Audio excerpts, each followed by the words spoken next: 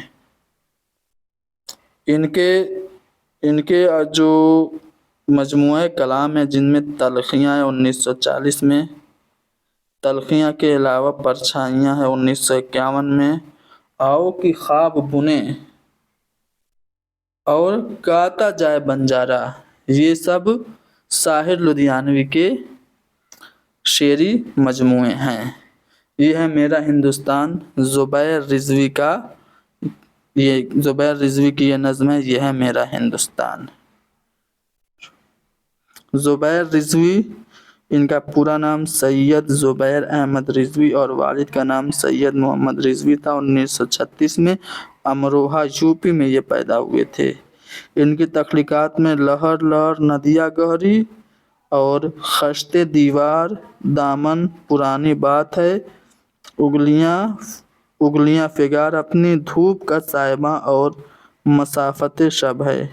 ان کی کلیات ہے پورے قد کے نام۔ چلو اب بات کرتے ہیں ایک ظریفانہ نظم کی جو کہ دلاور فگار کی ہے، اس کا نام ہے آج کا اسٹوڈنٹ۔ نغمہ آزادی سبرامنیم بھارتی کی نظم ہے جو کہ ترجمہ کی گئی ہے۔ سبرامنیم بھارتی یہ کہاں کے رہنے والے تھے؟ تو یہ تمل ناڈو میں یہ پیدا ہوئے تھے 11 دسمبر 1882 کو۔ اس کے بعد قصیدہ کی بات کرتے ہیں تو اردو قصیدے کا نقاش اول تو سودا کو کہا جاتا ہے۔ اس کے بعد اردو قصیدے میں خاقانی ہند کے نام سے مشہور ہوئے تھے شیخ محمد ابراہیم ذوق۔ ان کو خاقانی ہند کا خطاب دیا تھا اکبر ساسانی نے۔ ان کا قصیدہ تالِ صدا مساعد عالم صدامتی یہ آپ کے سلیبس میں شامل ہے، امپورٹنٹ ہے، پوچھا جا سکتا ہے۔ مرثیہ کی بات کریں تو مرثیہ لفظ رثا سے بنا ہے جس کے معنی ہیں رونا پیٹنا کے، غم کرنے کے۔ امام حسین علیہ السلام اور ان کے اصحاب کے نام سے یہ مرثیہ منسوب ہو گیا، یعنی جس میں کربلا کے شہیدوں کا ذکر ہو، عام طور سے وہی مرثیہ کہلاتا ہے۔ کسی پرٹیکولر آدمی کے لیے اگر مرثیہ کہا جائے تو اسے شخصی مرثیہ کہتے ہیں۔ مرثیے کی ابتدا دکن میں ہوئی، ایک مثنوی تھی نو سرہار جسے اشرف بیابانی نے لکھا تھا، اس میں سب سے پہلے مرثیہ کے نقوش دیکھنے کو ملے تھے۔ اس کے بعد شمالی ہند میں روشن علی نے عاشور نامہ کے نام سے ایک مرثیہ لکھا تھا۔ اس کے بعد مرثیہ کو مسدس کی حیت کس نے دی تھی؟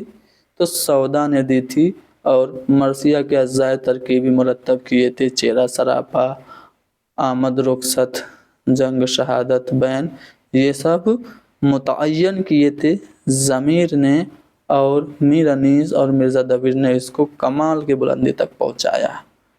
اس کے بعد سلامت علی دبیر جو ہیں، ان کا مرثیہ ہے بیان شہادت حر، یہ آپ کے سلیبس میں شامل ہے۔ شاد عظیم آبادی جو کہ خان بہادر کے خطاب سے ان کو نوازا گیا تھا، یہ آپ کے لیے بہت زیادہ امپورٹنٹ ہیں۔ جو شاد عظیم آبادی ہیں یہ چونکہ بہار سے ہی ان کا تعلق ہے، اس لیے ان سے کوشچن ضرور بنتا ہے۔ اصلی نام ان کا پوچھا جاتا ہے سید علی محمد، ٹھیک ہے۔ خان بہادر کا ان کا خطاب تھا۔ عظیم آباد پٹنہ میں یہ 1846 میں پیدا ہوئے تھے شاد عظیم آبادی۔ خان بہادر کا خطاب آپ کو کب ملا تھا؟ کمنٹ میں آپ لوگوں کو بتانا ہے۔ شاد عظیم آبادی کو خان بہادر کا خطاب کب ملا تھا؟ ٹھیک ہے۔ ان کا انتقال کب ہوا تھا؟ تو 8 جنوری 1927 کو 81 سال کی عمر میں شاد عظیم آبادی کا انتقال ہوا تھا۔ اب دیکھیے کچھ غزلیں ہیں جو کہ آپ کے سلیبس میں شامل ہیں۔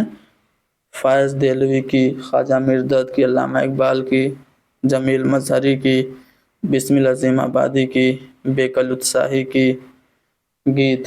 بیکل اتساہی گیت کے لیے مشہور ہیں۔